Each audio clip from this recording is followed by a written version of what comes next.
Sebuah rekaman ramai dibicarakan warganet di media sosial Telegram pada Rabu 28 Agustus 2024. Dalam rekaman tersebut memperlihatkan detik-detik pembersihan ruang galian angkatan bersenjata Ukraina yang dilakukan oleh pengawal kelompok pasukan khusus Vostok. Di wilayah yang tidak disebutkan namanya dalam narasi unggahan ini, militer Rusia melakukan perburuan tentara Ukraina yang sangat intens. Mengandalkan granat dari quadcopters, militer Rusia membuat personil lawannya benar-benar panik, seperti yang terlihat dalam rekaman.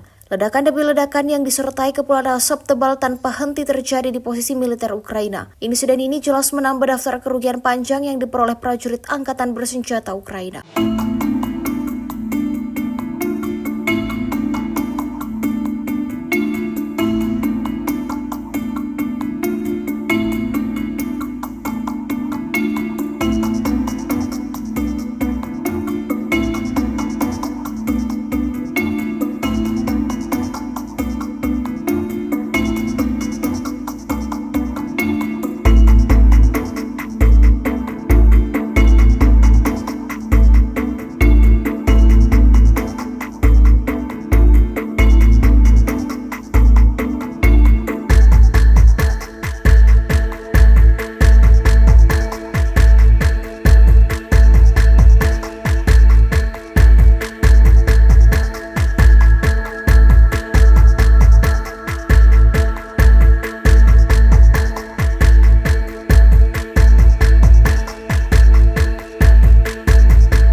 Download Tribun X sekarang, menghadirkan lokal menjadi Indonesia.